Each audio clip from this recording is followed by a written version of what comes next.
as soon as the maestros would go to each one of us, there was only about 10, 12 of us, they would go to each one of us and sing their Icaros specifically to us.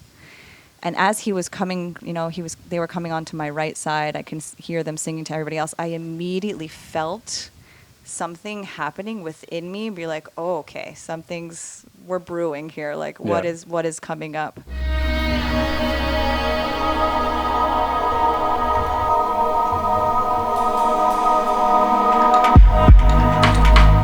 When my dear friend Cat said she would be traveling through our hometown of Samara shortly after sitting in ceremony with ayahuasca, I jumped at the opportunity to invite her onto the podcast to debrief and share her story. Cat shares her beautiful healing journey, how she's reclaiming the relationship with her body, and a vision of the dream she's calling into this world. For those less familiar, ayahuasca is an ancient psychoactive brew that has been used for at least 1,000 years by the native people of Central and South America. It's brewed by using a combination of two different plants, Chacruna, which contains DMT, and the Caapi vine, which contains the MAOI inhibitors, allowing the DMT to have a lasting effect when consumed orally.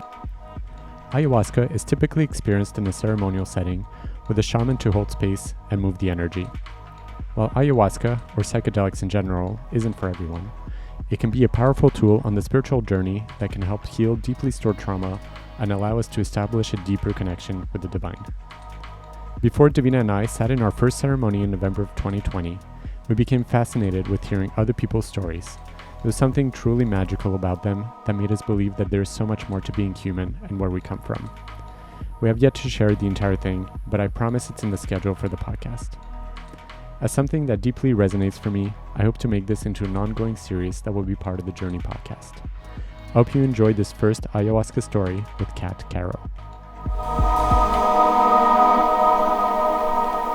Ready? Yeah, I'm ready. It's funny to finally have this conversation because we've hung out a little bit since we've been here in Samara. And for one, to do an episode in person is always special. Yeah. But then to have had to abstain from talking about your recent journey to the Amazon to do this whole dieta and sit with the different plants has been difficult for me because I just want to keep asking you about it. But I've been saving it for this moment. So how about we start with just where you went and what you did so we have a little bit of background. Yeah, sure. So I recently went to Peru, to Pucallpa, where I was going to be sitting with the Shipibo people to drink ayahuasca. And it was my third time sitting with ayahuasca, but never in Peru. And my family's from Peru, so the last time I had drank ayahuasca, which was in California, which was still a beautiful experience, I knew that I wanted it to be more connected to my ancestral lineage, which was Peru. So Rohini we'd gone to a conversation after Austin, and she shared me, she's like, yeah, I decided to go to Peru. And I took that as a sign for me to, like, an opportunity was presenting itself. So I ended up jumping right in and be like, yep, okay, this is my calling to it. And I was excited. Everything leading up to December of this year has been transitioning a lot in my life. You know, the last 6 months have been very transformative. And so, long story short, I went to Peru. And I immediately got off the plane and felt this immense feeling of I'm home. And it was, and I hadn't been there since I was 12. Hadn't been to Peru since I was 12. So it's a different mindset of being there. And so I had another connecting flight to Pucallpa, and it was nice. It wasn't anything, not a beautiful retreat like I've experienced before. This was very different. We were going to be in a tambo, and we were doing a dieta, master plant dieta, where we drank ayahuasca, and we also drink with a master plant. And my master plant was Bobinsana. And it was an entire experience, one that I have never experienced before, because it wasn't just the medicine and the ceremonies that we were experiencing. It was a different way of living that we were experiencing. To be in 90-degree weather in this, like, wooden tambo, all luxuries taken away. There's no swimming pool or anything like that I can go and just relax into. The food was very strict as well because they didn't even want to have any salt on your food to kind of keep, all sensations just in your mind, like just, be with yourself, right? So that was something to adapt to, the food. Mm-hmm. So for 2 weeks, it was just beans and rice and potatoes and soup and like zero flavor on anything. But, you know, it was a good way to lose a lot of weight too, sweating. Were you constricted to your little housing, like, or were you still mingling with other people Right. around? So the first couple days we were allowed to mingle, but then once we started the dieta, Mhm. it also was a diet of silence. So we were encouraged to not speak to one another, which is also, you know, Yeah. I'm a chatty Cathy, so for me, and I'm there with my friend. So going through this entire experience, all I wanted to do was just be like share with her and talk to her and just, you know, chat. Yeah. But I understand that it was a time that I needed to be with myself, which is my intention, you know, going down there was a lot of continuing to go on this journey of knowing myself and remembering myself and learning more.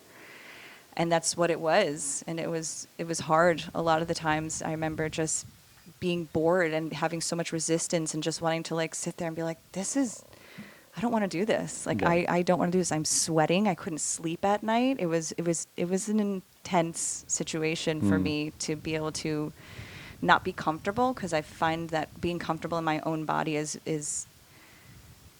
very important to me. I think I even shared that with the maestras on our consultations. You know, my intention was I have a lot of physical pain in my body, and it distracts me from the other things that I want to focus on in my life. Like, I have this relationship with my body that I want to heal, because I know it's not all from me. Like, I'm 34. There's no reason I should feel like I'm in the body of an 85-year-old at times, right? Right. Just simply sitting on the ground is uncomfortable. So, long story short, the first night was supposed to be like almost like a diagnosis. They said we weren't with the master plant yet. We were just with ayahuasca, and my intention was show me where this pain is coming from. Like, show me how to heal this. And the first hour into it, it was just like, okay, this is light. I'm not feeling anything, you know, Yeah. kind of just daisy. And then as soon as the maestros would go to each one of us, there was only about 10, 12 of us, they would go to each one of us and sing their Icaros specifically to us. And as he was coming, you know, they were coming onto my right side. I can hear them singing to everybody else. I immediately felt something happening within me, be like, oh, okay, we're brewing here. Like, what is coming up? And as the closer that they got to me, I was like, I'm really uncomfortable. Like, everything feels uncomfortable in my body. I'm like, like that anxiety almost, that anxiousness, that no matter what position I take, it's just, I'm not happy. I'm not comfortable. And then I sat up, and the maestro was singing to me first, and he starts singing his Icaros, and I was just like, what am I feeling? Like, trying to think, what am I feeling? And I remember just a huge purge of tears. And I was like, I don't want to be alone. I don't want to be alone. I don't like feeling lonely. I don't feel like I don't want to be sad anymore. Like, because I have dealt with a bit of depression this past year. And so I just felt into that, and I just allowed it to just be and released it and had a nice cry for a little bit. And then the maestra came, and I was just like, oof, this is really uncomfortable. My back was hurting. Like, everything was physically hurting. And I just couldn't, nothing felt good. I was, you know, vomiting once, but, you know, that's enough for me.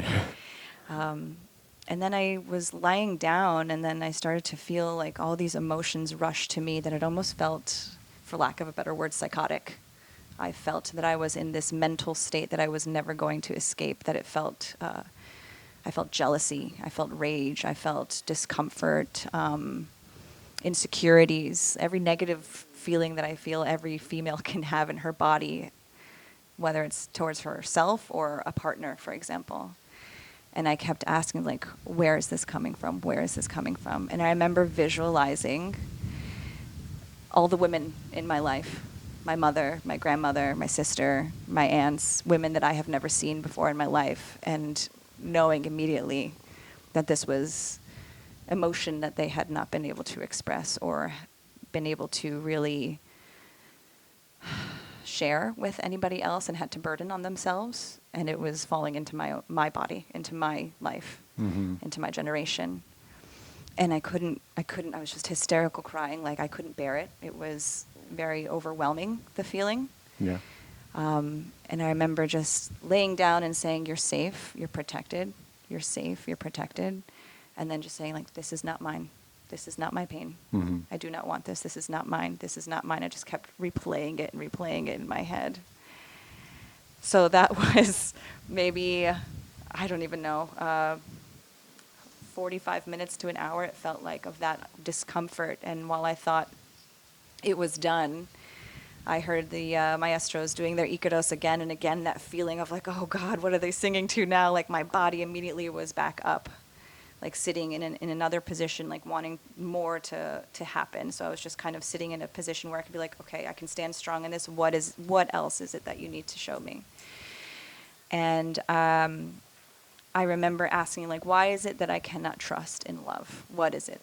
I have this deep issue with trust in general, right?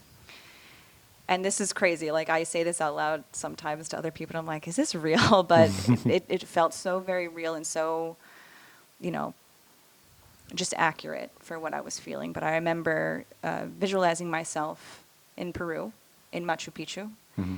And I can't tell if I was, you know, a male or female energy. I just remember seeing a family and that it was my family and there was a child there and feeling very happy, whole, and loved with the simplicity of my life. But then I remember this sharp, like, energy, painful energy come to me as if it was all being taken away from me. And the only thing that I could think of is conquistadors coming to, you know, kill and, you know, take everything. And remembering to myself, wow, this is an excruciating pain to have everything that I've ever loved taken away from me. Mm. And in that moment, as I was that person in that experiencing that, like, anything that is to come after this, nothing good can come after this. So anything after this, like, almost a curse was sent down, right? And I felt like that is also something that I had been carrying or, you know, was brought down to me. Again, I was just saying, this is not my pain, this is not my pain. But it was just, whew, like, of course I'm afraid to trust because I was able to see and feel what it is to have that all taken away from you like that in an instant. Yeah. Did you feel the release once you knew where that discomfort was coming from? Did you feel some kind of immediate release in your body? I felt, not in my physical body, I felt in a way relieved because, okay, now I have understanding as to where this is all coming from. But after that night, I was inconsolable. I remember just hysterical crying. One of the facilitators had to come lay down next to me, and bless her, she was laying down on the floor with me for like an hour as I was crying and just saying, like, I can't do this, I can't take this anymore. And thinking I have 5 more ceremonies or 4 more ceremonies of this and 2 more weeks of this. This is the first day. Right. I'm like, fuck, what did I get myself into here? So it was a hard way to start the entire experience. Mm-hmm. But it wasn't until, you know, maybe the closing of the ceremony that I was able to have perspective on everything and how it unfolded itself. Mm-hmm. Yeah, so I mean, that for me, I think that first ceremony was the most expansive and informative to me. And when we were at the closing ceremony, I was able to kind of share my whole entire experience where, you know, my first ever ayahuasca experience was beautiful. It was magical. It had cracked open my heart. You know, I think we've Mm-hmm. talked about this when we first met. It was just, wow, like I'm awake, right? Whereas this one, it was, the way that I can describe it is, you know, when you're in the medical field, they always just look for, you know, the symptoms. Like, how are we going to cure these symptoms, not getting to the core root of what's happening, the disease. So I felt like that's what this experience was. It's like, we could hand you this beautiful platter of like emotion and, you know, this is the answer to everything that you're now looking for, or we can show you what it is that you still need to work for and give you the opportunity to work for it and heal it yourself. Mm-hmm. And that's what I kind of took away from this. It's like, okay, it wasn't, you know, the beautiful, magical experience that I wanted, but I am now finding the beauty in it in itself because I now know that I have the strength to overcome everything that has been handed to me and that has been shown to me and presented to me. Like, I'm being shown this because I am strong-willed and strong of mind and strong of heart. Mm-hmm. So it's like, okay, you can handle it. So now we're going to level you up, and Yeah. What I want to say is like about you being uncertain whether it's real or not. And, I think I do that too. Like I gaslight myself after these experiences. I'm like, I know it happened, but I'm not quite sure it happened. And at the end, like if it does give you the relief and the strength to go through what you need to go through in order to carry on in a more positive way, it doesn't really matter if it was real or not. Maybe it's all like mythological, and it's just imagery, but or maybe it did happen for real. Like I do believe in past lives, and so I fully believe you, and to me it's not crazy, but I know to some people it is, and that's fine. But if it gives you the right tool to work with and to get back to a stronger physical body and to work through some of the issues you want to work through, then fuck it, who cares? Yeah, and it was interesting for me. I love to see how things come full circle.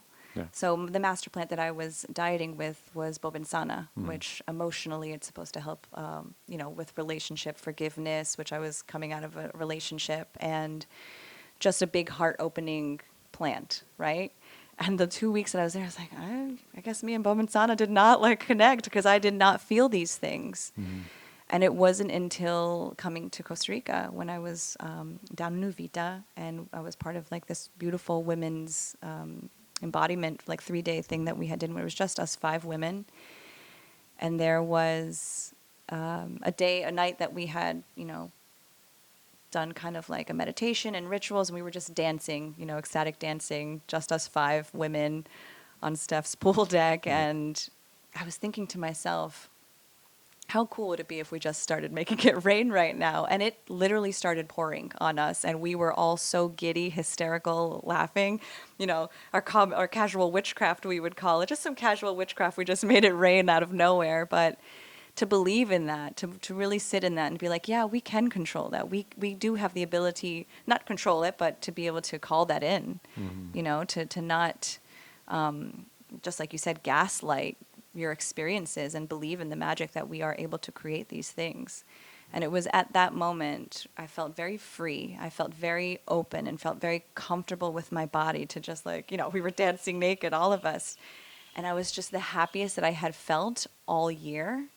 And I took a moment, and I remember thinking of my mom, and I remember thinking of all the women that I had thought of on that first ayahuasca ceremony, and I had a beautiful release of crying. It was just happy tears, but it was just like, oh, there's bobinsana. This is where, now that I'm allowing her to come and speak with me, because, after traveling out of Peru, and then there was Christmas and being in New York and just the stress of everything, I was not able to really just sit and be and allow everything to settle that has happened to me the entire year.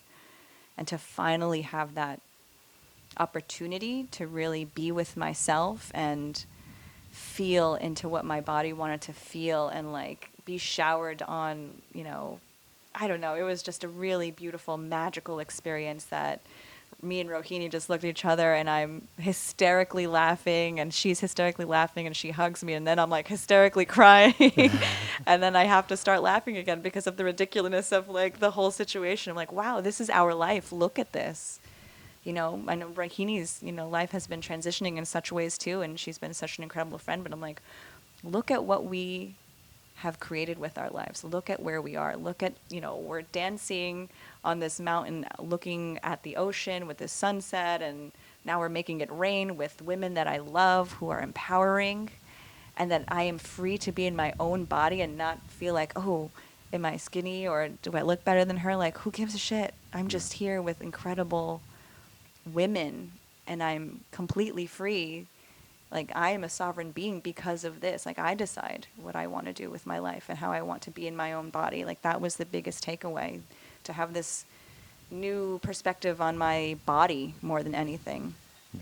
So I don't know if you can see the tears in my eyes, but it brings tears to my eyes because it's the simplistic beauty of moments like that is, I don't know, it's pure magic.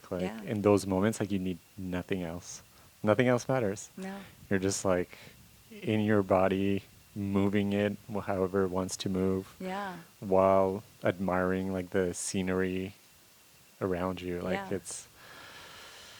Yeah. it's hard to put into words, Yeah. and yet it's so basic, Right. and then we just pile on all this other shit we think I know.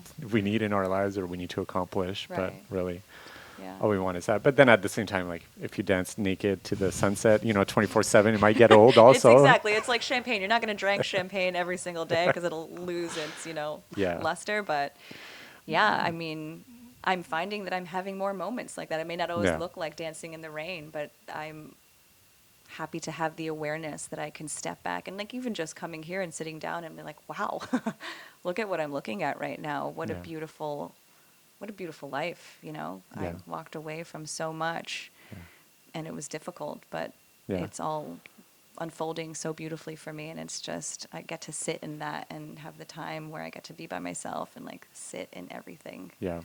I feel that way too. And, we say like, what a beautiful life. And sometimes, like, I feel like in the old story, like the connotation is like, I have a beautiful life. I get to travel and I get to try these different exotic things and all that. But for me now, like, such a beautiful life is just like, wow, I am here and my feet work and I can see the nature in front of me. And it's just like very much basic. It's just like a deeper appreciation for what is.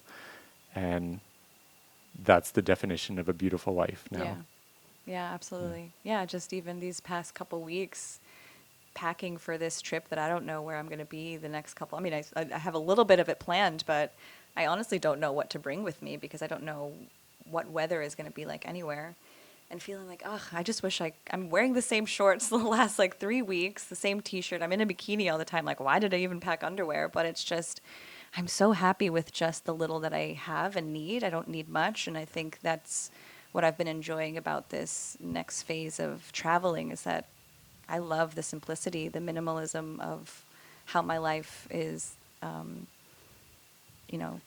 giving back to me in such a way. Like even just driving here, yeah, I've got dirt in my eyes and I'm inhaling all this dirt road, but look at the view, look at where I get to drive around and everything and where I am now, you know. Yeah. So to go back to the more technical stuff, I actually still don't fully understand what the whole dieting master plan process Yeah, is. no. So is it consuming a small amount of that plant on a regular basis? How ceremonious is it?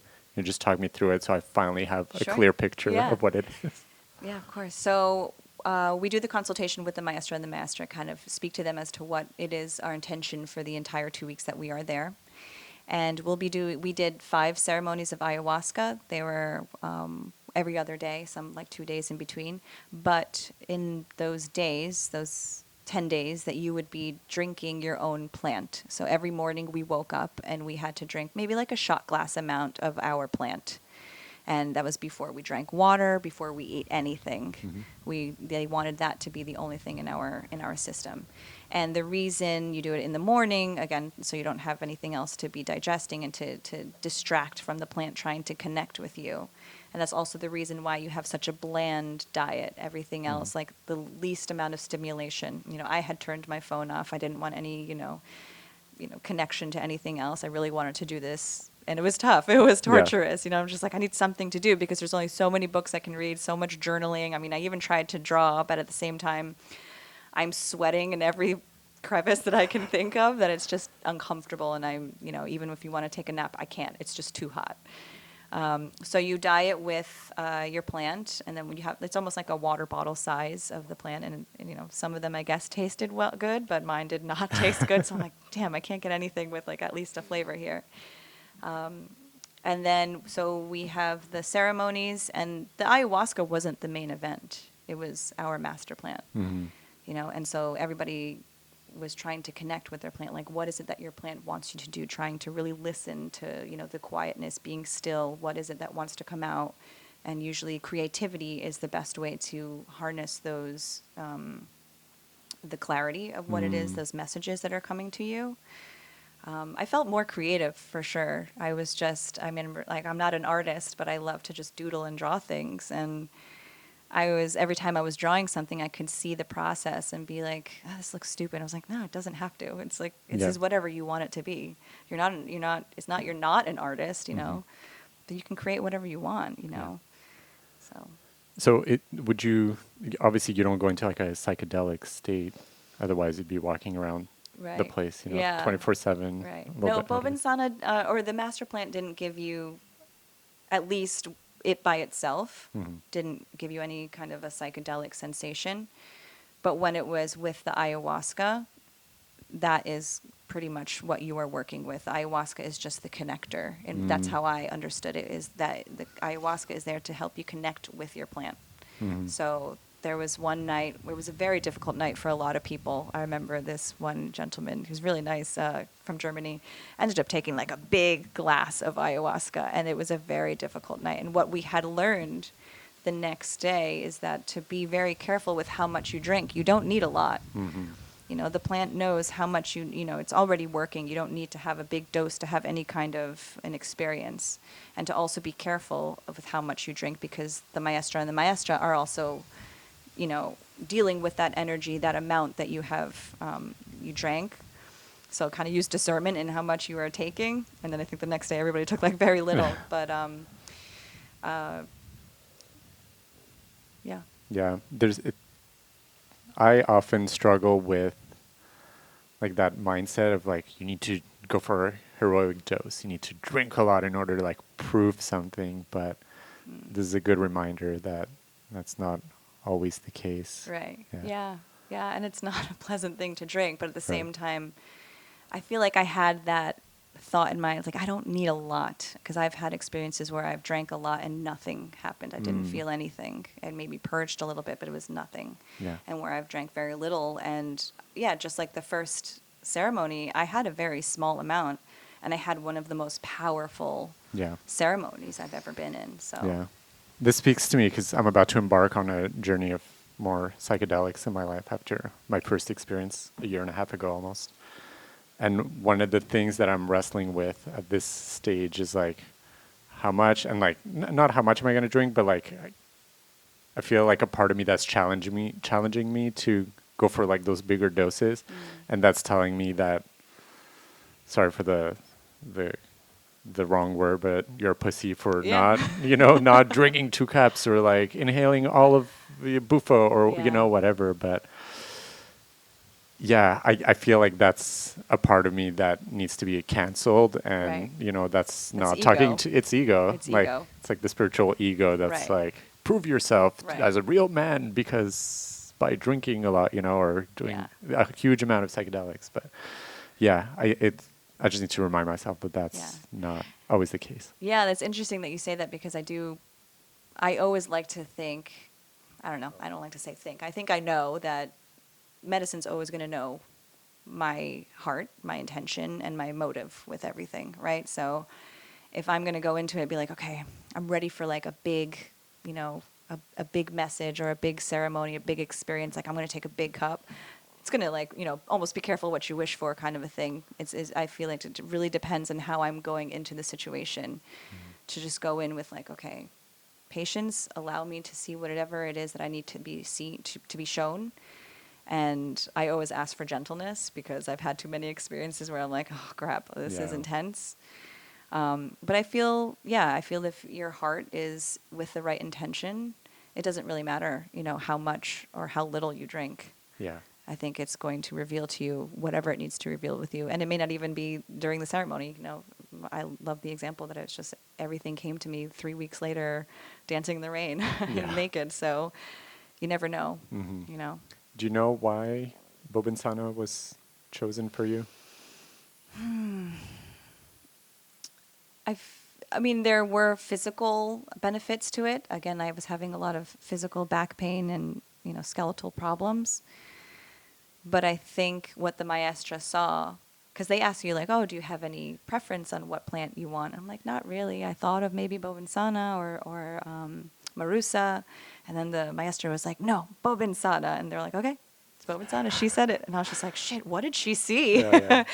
But again, it was a hard, difficult year for me, and I was coming out of a relationship which I was still trying to heal a lot from, and also knowing that I eventually do want a relationship that I can be able to trust and feel full love, and surrender to the right person, you know, and surrendering with trust and not because like I give up, but. And Bovinsana is supposed to help with forgiveness and bring love and creativity in your heart. And I'm also trying to create so much in my life at this moment. So, yeah, I just want to be able to tap more into that creative side within myself. And I know that comes, I'm a very loving, empathic person. Yeah. I need to heal within myself, you know, the trust and the love that I have for myself in order for somebody else to love me. Yeah. So it really spoke to you when that was decided for you. Yeah. It sounds almost like the Sorting Hat in Harry Potter, you know? Yeah, I was like, Bovinsana. Yeah. Yeah. What were some of the other ceremonies like? So there was one ceremony that I kept asking to be shown love and beauty, you know, show me love and beauty, which I never really got to a full experience. But there was one night where I had a lot of fun. I remember I have these oracle cards that I pick every morning, and one of them, the first one was Dolphin Spirit on this day, and it's the reminder to play and to be light, and you can't ever look at a dolphin and be like not be happy, right? So I kind of went into that ceremony. I was like, okay, just remember to be light, be graceful for yourself. Whatever comes up, comes up. And there was this one time that I remember, I think it was the third ceremony, I was just like, okay, we're feeling the medicine now. We're feeling the medicine. And it's almost like this overwhelming sensation that it almost takes your breath away. And I always tell myself, like, okay, you're calm, be safe, you're protected. I was like, where can this go? Where can we go this? And I remember just seeing this like rainbowy, almost as of an outer space in like a wormhole. And there was this, I don't know if I can call it an entity or as much as it was just an energy that took a shape. I don't even know, but it was like a geometric, colorful rainbow shape. And it was almost like we were talking to each other and playing with one another. And it was almost like egging me on, like, okay, who can go higher? I don't know where we were, like in space, but I was just like, okay, who can go higher? I was just like, okay. And then I remember like taking a deep breath in, and I was like, okay, who can hold their breath longer? And I was just remember the more I held my breath, the higher we went. At least I felt like I was almost flying at this point. And then I had to like eventually realized, okay, you're not breathing, so maybe take a deep breath. And I just released, and I started cracking up, and I was like, well, that was fun. I was like, I don't know what the hell that was, but that was a really interesting feeling. And then that same ceremony, I was laying down, and I was thinking about, I want to call in my next partner, you know, like I want to call in my king, you know. I was like, and I remember just thinking like, okay, like a pen and a paper is next to me. I'm like, all right, I'm going to write out all the qualities. And I was like, no, I think I want to dance all the qualities. I think I would just want to express myself. And I feel like if I move my body, like, you know, universe will know exactly what that means. So I remember just dancing there and be like, oh yeah, like thinking in my mind, he's going to be this, he's going to be that. And I was just like, I think I left that ceremony on a complete opposite, you know, viewpoint as the last one, where I was just like depressed and sad. And now I'm just like, that was fun. That was just a lot of fun to play with. But those are probably the only two ceremonies. My last ceremony, I was just having extreme stomach pains, which is a whole other, I think it was a big lesson in my physical body of how much I'm not gentle with my body. Yeah. And I don't treat it very well all the time mentally, not like I treat it well physically as far as like I eat well and I exercise, but I think my judgment of myself is what I needed to heal. So, and I think that was a lot of purging, which was necessary, and it was kind of a calm night. So. Yeah. I want to stay on the play one for a moment there, because it sounds fun. And it's one of my intentions also going into my next set of ceremonies is just to connect to play a little bit more. It's something that I struggle with in the real world. And when I go into like the dark hyperspace of plant medicine, I feel like that's where I can play more. And by play, I just mean like explore and try different things and make it fun. But then I have a hard time bringing it back into the real world. And Granted, I do feel like I play more now than a few years ago, and I give it a fair effort, but it's something that I definitely want to call in a lot more Yeah. into my life. And, we have 2 young kids, and I Yeah. do want to play more with them, but I don't know why it's a struggle. Like, Yeah. yeah. What does play look like for you? I mean, even not with them, just for yourself. What do you do? Yeah, it's an important question to ask oneself, and I have a hard time answering it. Like, I love racket sports, but I don't get to do that here. Yeah. I love to swim in the ocean and play in the waves, and that I do get to do. But aside from that, it's just so much doing things, that Yeah. life obliges me to do, or then like disciplined rest, Yeah. meditating, yoga, breath work. I love doing those things, but they're not as playful necessarily. Right. So where and how do I insert play into all of it is kind of what I'm trying to explore this year. Yeah. Yeah. Yeah, it's difficult. It's difficult. Even for me, it's giving myself the permission, this year or for the rest of my life at this point to remember to play and play, not necessarily meaning with like children or to do actual sports, but just enjoy whatever you can in whatever way that you can, if it's going to go walk on the beach and just sitting there and like, doing whatever you want or being with friends and chatting and just, I think to me it's just to enjoy, just to allow yourself to enjoy and not feel like you have to be doing something productive all the time, because I get hung up on that as well, to be like, okay, I should be doing this. I should have meditated as soon as I woke up. I should be journaling and doing all this. But sometimes I'm like, it's okay. Yeah. It's okay that if I'm just going to, allow myself to unfold and relax and be and rest and whatever it needs to be. Yeah, the So- only thing we should do is to give ourselves the space Yeah, to do nothing. Exactly. Yeah. Yeah. Carve out that time and Yeah. I don't think we're gentle enough with ourselves sometimes. Yeah. And I see you taking a deep breath. I see you taking a deep breath. I know that you've been it's like funny going because like through- I know this, you know this. Yeah. Yeah, here we are, and like we're like, oh yeah, that's right. We do Right. need to be more gentle with Yeah. ourselves. Like it blows my mind how much like we forget and then we remember and then we forget and remember. Yeah, but I love that we have the awareness to be Yeah. like, okay, where in the past I would have beat myself up about it so much and be like, okay, well, it's the same thing as meditation. This thought comes here. All right, let's look at it and then let's let it go. Just, Yeah. I got it. That was an old habit that I'm trying to get out of. It's always going to sneak up on me, but just give yourself the grace and you're there, you see it and go back. I was talking about this on John's episode, but I think the key is to just shorten the windows between the remembering and the forgetting. If your forgetting can get shorter and shorter and you remember on a more consistent basis, then you're kind of progressing Right. in a good way. Yeah, I feel like it always ebbs and flows. Like you're going Yeah. to have moments of like a lot of progress and then you're going to have little spats of, I'm feeling not so great. And then it's going to just going to keep on going up and down. I'm trying to remind myself that in the challenging times, there are nuggets Yeah. of wisdom and beautiful lessons in there. And they might not be immediate. They usually come at a later time, but just to trust Right. that all of it is happening and it's not because you've lost the magic Yeah. or you're not doing enough or Yeah. any of those things. It's just, it's the ebb and flow, like you said. Right. Yeah, and just kind of surrendering into everything. I mean, that was one of the biggest experiences going to Peru. I had a connecting flight and I was leaving from New York and, I'm one of those people like, all right, our flight is at this time. We should be leaving like 5 hours ago, be there super early. And I don't mind flying. I just I like to be on time and not miss things because I don't want to miss the connecting flight. And there's no reason. I'm going to get there when I get there, right?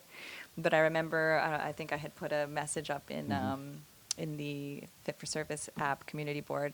I was like, please, everybody, just pray for me that I make all my flights because I think I only had like an hour and a half in between to catch my flight.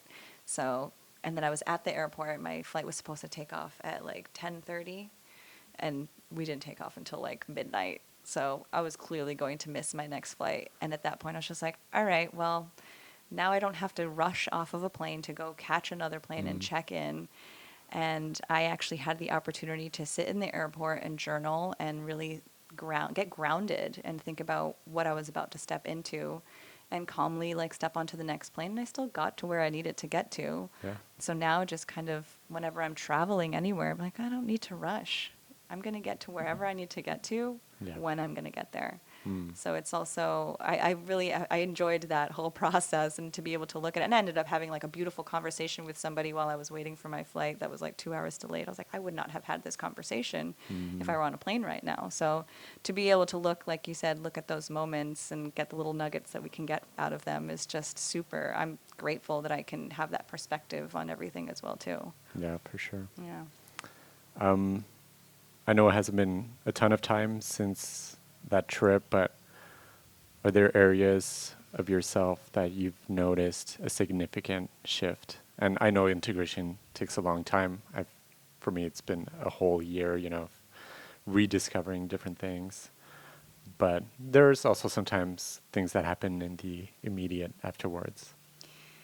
Yeah, I mean, yeah, even like you said, it's been a short time, but I already feel so much of a massive shift within myself. And it's been, I guess since you and I first even started speaking when I first started Fit for Service, but You've changed so much. yeah, And granted, I didn't know you too much before, right. but like we connected, before we met in person, and I just, I've seen you change so much. Thank you. Yeah. And I always say, like, you are one of the people that I always reflect back on. I'm like, yeah, for somebody, and I think about that first conversation through a Zoom call because I was thinking about moving here to Costa Rica with a partner that I'm no longer with.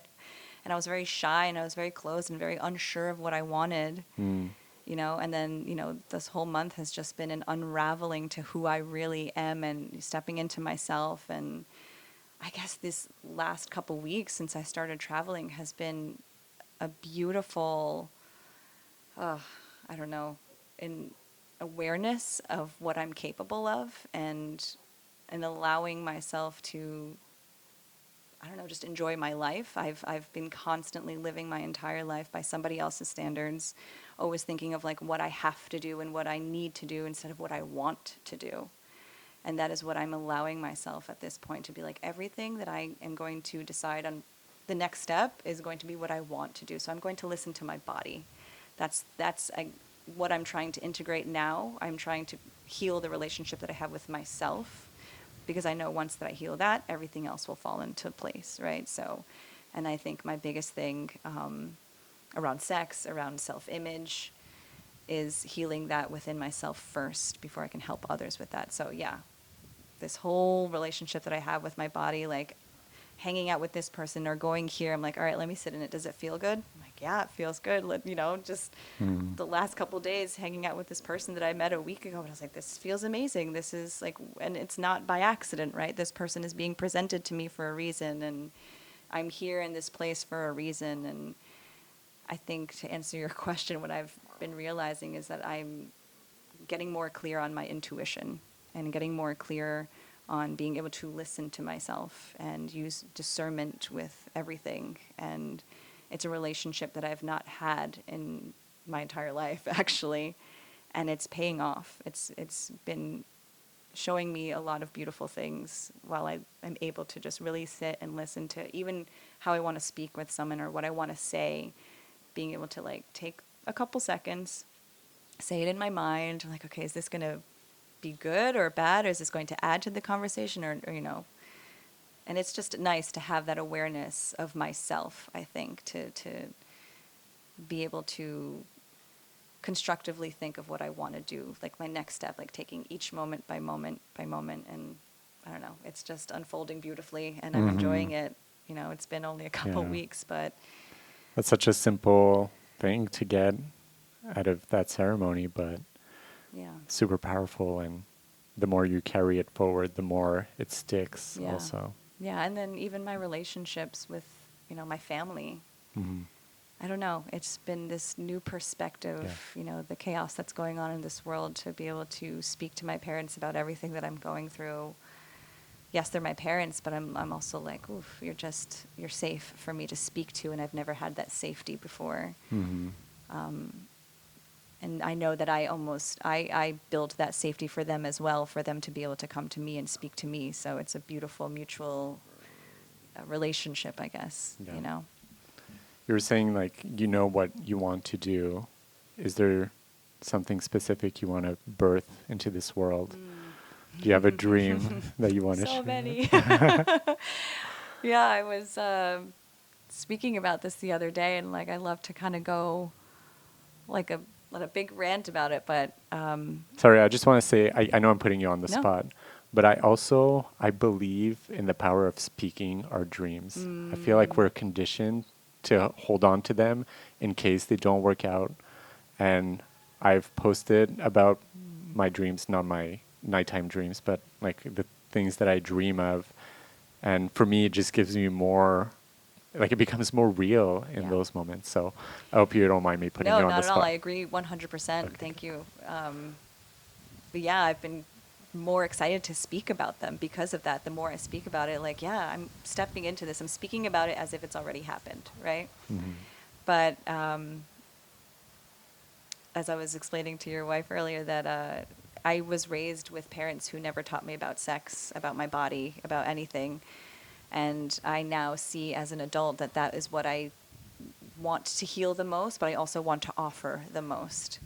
So I have created my podcast as well called Becoming Who I Needed, which is I want it to be a platform where I have discussions with people talking about the ways that how they were raised to learn about sex and their relationship with sex, about their bodies, and how that almost molded them into the person that they are as adults, because I feel like it has a lot to do with who we are, like whether it's self-confidence and, you know, traumatic experiences, everything. It's who we are as a person now. And especially our relationship with sex, whether it's wrapped up in shame or guilt, or you had the most like hippie-loving parents who, you know, were walking around naked all the time. Still, we all have these different foundations of how we were taught about it.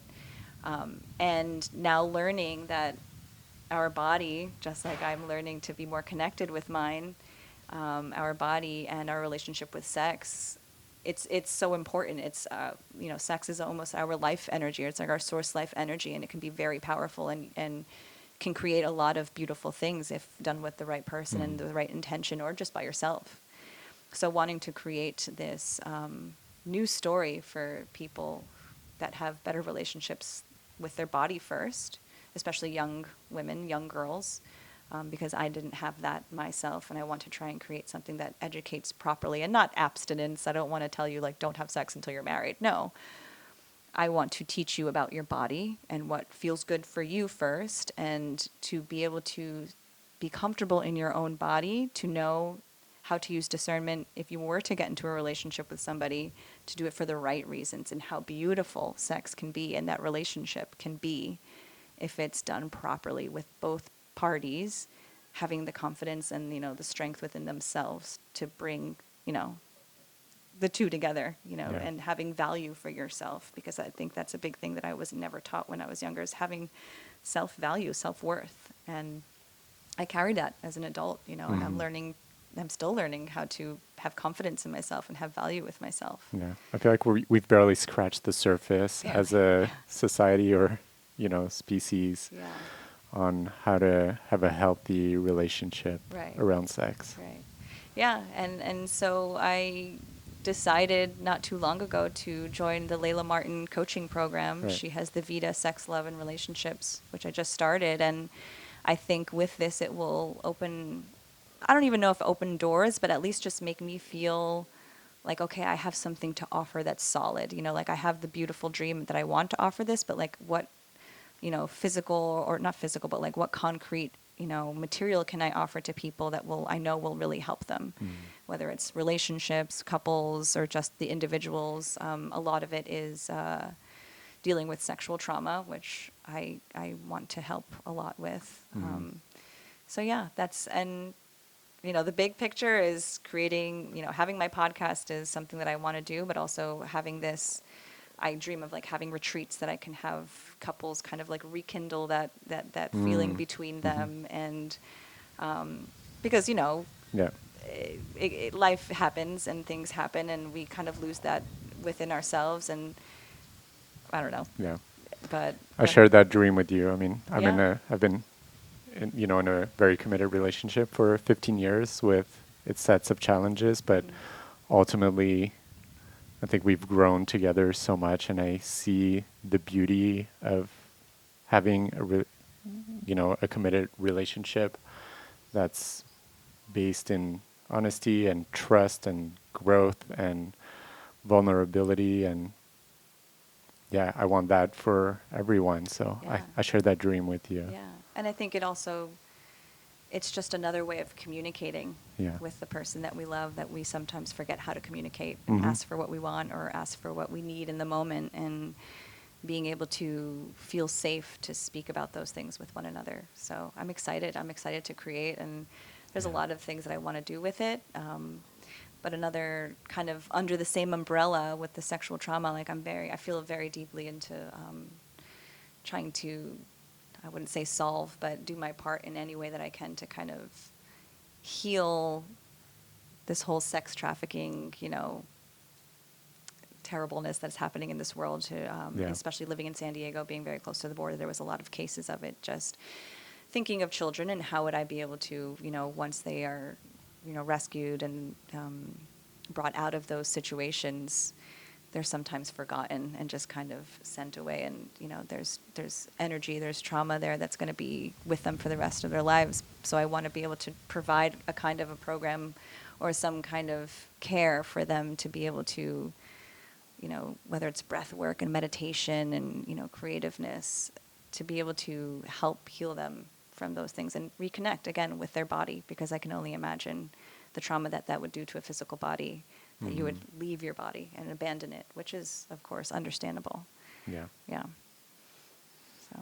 That's beautiful. Thank you. I commend you for Thank all you. that you want to accomplish, and Thank you. I have no doubt it'll bring a lot of good to this world. Thank you. I think so. And Yeah. I'm excited for it. And I think it's important. I have not gone through such terrible things, but I've gone through enough things to know that I don't want anyone to ever have to feel this, Yeah. especially, I have 2 nieces and a nephew, and I don't want them to ever have to feel like they have no one to talk to no one to speak to, or be, curious or confused and insecure about what's going on with their body and, their sexual feelings that they may be feeling. We're all going to come through. We're all going to experience it. We're all going to go through it. All children are going to experience it. But we need to start informing them. We need to start having those hard conversations that may be uncomfortable, because I feel my situation and the things that have happened to me are proof of what, like almost a cautionary tale. Like, not knowing these things has gotten me into a lot of situations that could have been very dangerous.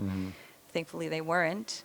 And I'm grateful for all of them, because they have led me to this moment. But at the same time, I don't wish them upon anyone else. And I know how they could have been kind of prevented if I had more information. So it's almost like information is power, right? Like informing them and letting them know so that they can make their own decisions. Yeah.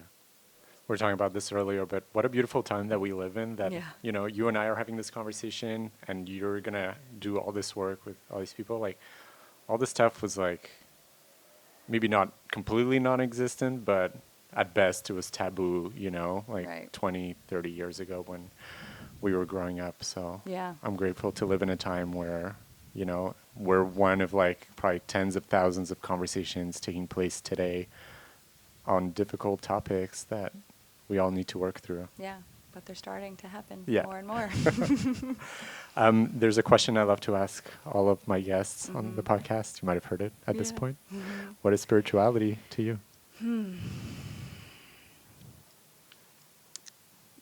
I mean, looking out at this view, I think, from reaching it back from my first ayahuasca experience, where I felt a deep connection to everything, especially to the earth, especially to myself.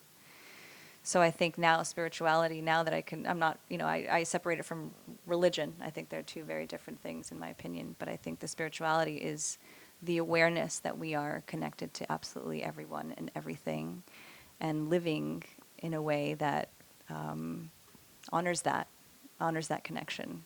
The way how you do one thing is the way that you do everything. So the way that I treat you, I'm going to treat everybody the same way, and the same way as myself. And trying to, Easier said than done on some days. Just to be in that presence and try and be very aware of myself with everything that I do and everyone that I'm with, and really just take all the golden little nuggets that come out of every situation. I love that. Yeah. Thank you. Where can people find you? So I just started my podcast. If I will be doing more of that. It is at Becoming Who I Needed on Instagram. You can find it on Spotify as well. And then just my regular Instagram, if you want to see what I'm doing on my travels, it's at Cat2787. And that's it. More to come.